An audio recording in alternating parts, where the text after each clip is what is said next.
नमस्कार दोस्तों, स्वागत है आपका हमारे YouTube चैनल में। आज की इस वीडियो में हम माघ मास की कथा अध्याय 4 का पाठ करेंगे। तो आइए पाठ शुरू करते हैं। श्री वशिष्ठ जी कहने लगे कि हे राजन, अब मैं माघ के उस महात्म्य को कहता हूँ जो कार्तिकेय वीर्य के पूछने पर दत्तानेत्र ने कहा था। जिस समय साक्षात विष्णु के रूप श्री दत्तानेत्र सत्य पर्वत पर रहते थे, तब महिष्मति के राजा सहस्त्रार्जुन ने उनसे पूछा कि यह योगियों में श्रेष्ठ दत्तात्रेय जी, मैंने सब धर्म सुने, अब आप कृपा करके मुझे माघ मास का महात्म्य कहिए। तब दत्तानेत्र जी बोले, जो नारद जी से ब्रह्मा जी ने कहा था वही माघ महात्म्य मैं तुमसे कहता हूँ। इस कर्म भूमि भारत में जन्म लेकर जिसने माघ स्नान नहीं किया, उसका जन्म निष्फल गया। भगवान की प्रसन्नता, पापों के नाश और स्वर्ग की प्राप्ति के लिए माघ स्नान अवश्य करना चाहिए। यदि यह पुष्ट व शुद्ध शरीर माघ स्नान के बिना ही रह जाए तो इसकी रक्षा करने से क्या लाभ। जल में बुलबुले के समान, मक्खी जैसे तुच्छ जंतु के समान यह शरीर माघ स्नान के बिना मरण समान है। विष्णु भगवान की पूजा न करने वाला ब्राह्मण, बिना दक्षिणा के श्राद्ध, ब्राह्मण रहित क्षेत्र, आचार रहित कुल, ये सब नाश के बराबर है। गर्व से धर्म का, क्रोध से तप का, गुरुजनों की सेवा न करने से स्त्री तथा ब्रह्मचारी, बिना जली अग्नि से हवन और बिना साक्षी के मुक्ति का नाश हो जाता है। जीविका के लिए कहने वाली कथा, अपने ही लिए बनाए हुए भोजन की क्रिया, शुद्ध से भिक्षा लेकर किया हुआ यज्ञ तथा कंजूस का धन, यह सब नाश के कारण है। बिना अभ्यास और आलस्य वाली विद्या, असत्य वाणी, विरोध करने वाला राजा, जीविका के लिए तीर्थ, जीविका के लिए व्रत, संदेह युक्त मंत्र का जप, व्यग्रचित होकर जप करना, वेद न जानने वाले को दान देना, संसार में नास्तिक मत ग्रहण करना, श्रद्धा बिना धार्मिक क्रिया, यह सब व्यर्थ है। और जिस तरह दरिद्र का जीना व्यर्थ है, उसी तरह माघ स्नान के बिना मनुष्य के जीना व्यर्थ है।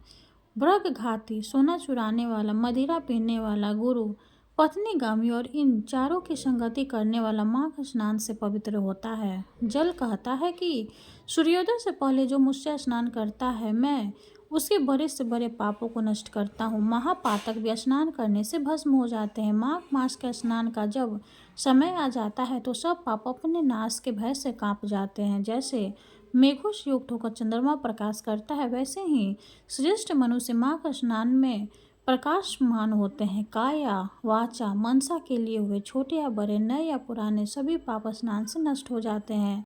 आलस्य में बिना जाने जो पाप किए हो वो भी नाश हो प्राप्त होते हैं। जिस तरह जन्म जन्मांतर के अभ्यास से आध्यात्मिक ज्ञान की प्राप्ति होती है, उसी तरह जन्मांतर अभ्यास से ही माघ स्नान में मनुष्य की रुचि होती है। यह अपवित्रों को पवित्र करने वाला बड़ा तप और संसार रूपी कीचड़ को धोने की पवित्र वस्तु है। हे राजन, जो मनवांछित फल देने वाला माघ स्नान नहीं करते, वह सूर्य चंद्र के समान भोगों को कैसे भोग सकते हैं।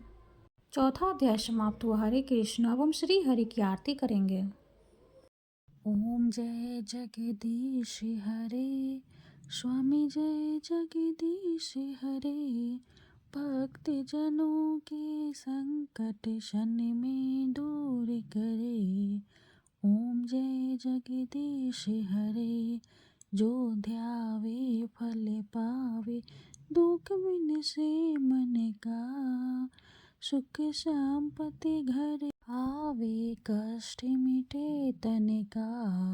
ओम जय जगदीश हरे, माते पिता तुम मेरे, शरण गहूँ मैं किसकी, स्वामी शरण गहूँ मैं किसकी, तुम्हें बिन और न दूजा, आस करूँ मैं जिसकी।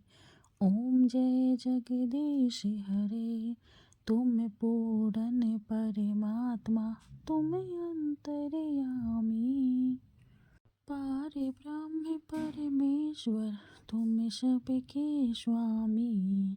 ओम जय जगदीश हरे, तुम करुणा के सागर, तुम पालन करता, मैं मूर्ख खल कामी, कृपा करो भरता। ओम जय जगदीश हरे, तुम हो एक अगोचर, सबके प्राणपति, स्वामी सबके प्राणपति, किसी भी धूमिलू किसी विधि मिलूं दया में, तुमको मैं कुमति। ओम जय जगदीश हरे, दिन बंधु दुख हरता, तुम ठाकुर मेरे। स्वामी तुम ठाकुर मेरे, अपने हाथ उठाओ, अपने हाथ उठाओ, द्वार पर आ तेरे। ओम जय जगदीश हरे, विषय विकार मिटाओ, पाप हरो देवा। स्वामी पाप हरो देवा, श्रद्धा भक्ति बढ़ाओ, संतन की सेवा। ओम जय जगदीश हरे। श्री जगदीश जी की आरती जो कोई नर गावे, स्वामी जो कोई नर गावे। कहत शिवानंद स्वामी, भजत शिवानंद स्वामी, सुख संपत्ति पावे। ओम जय जगदीश हरे, ओम जय जगदीश हरे। विष्णु भगवान की जय हो। वीडियो अगर अच्छी लगे तो लाइक कर दे, चैनल को सब्सक्राइब कर दे। धन्यवाद।